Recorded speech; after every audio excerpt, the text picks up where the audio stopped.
Starting off in No Man's Sky, whether you're brand new or a returning player, it can seem like a big task. If you're like me, you want to repair your ship as quickly as possible and get to exploring the galaxy. Hey, what's up y'all? My name is Volrych and I've been playing No Man's Sky off and on since launch. Whenever I return to the game, I typically start from scratch. I can't help myself. I'm going to be showing you 5 tips that I use to make the beginning hours of the game as enjoyable and efficient as possible. So whether you're new to the game or returning, I'm hoping you find these tips helpful or a simple reminder of how to start. Let's dive in. Tip number 1, overheat that multi-tool.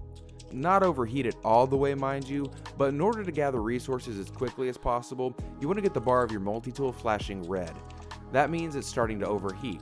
You'll notice that the damage numbers are showing 100 or at least close to 100, and that is what you want. And this will help you gather resources faster. Now don't push it too far because it could officially overheat, causing it to go on a cooldown. Tip number 2, getting around. Now at the start, your jetpack doesn't last long at all, so any boost of speed is appreciated. There's a method of hitting the melee button and then timing your jetpack to launch you forward, allowing you to cover greater distances quickly. It takes a little practice, but overall, it's fairly easy. Also, anytime you see this blue flower, pick it up. It's called Deuterium, and it will give you about 10 seconds of infinite boost with your jetpack, which allows you to cover distances much quicker, and most of all, it's a lot of fun. Tip number 3, resources. Starting off, you're going to want to focus on mining about 4 minerals specifically: ferrite dust, dihydrogen, sodium, and carbon. The ferrite dust is found in rocks around the planet and will be useful in crafting metal plating and other various materials. The dihydrogen are the small blue crystals found scattered across the ground, and you will need it to repair your ship. Sodium you will get by gathering the glowing yellow plants. This will keep your shields charged.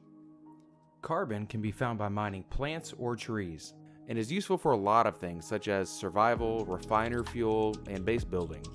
These are just some of the uses for the materials, but make sure to save any of the extra you get, as you're going to use them later for base building, upgrading, mining, or simply just to sell for some quick units at the beginning of the game.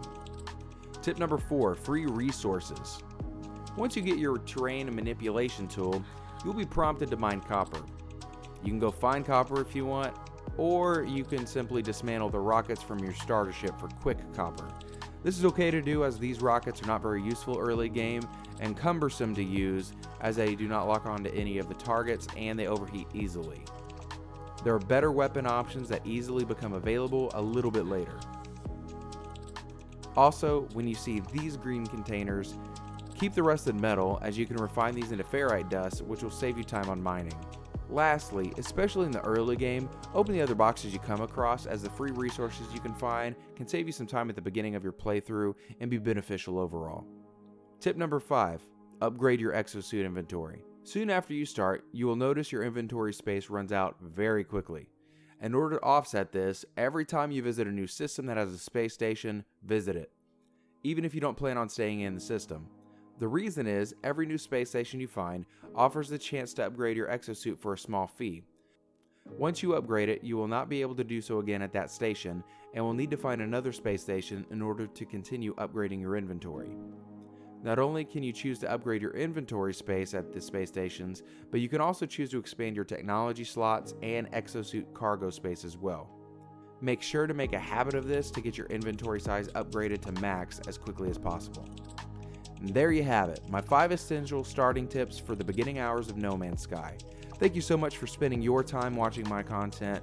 If this helped you out or you enjoyed the video, please consider subscribing to my channel and click the bell to be notified of new content. Y'all have a good one.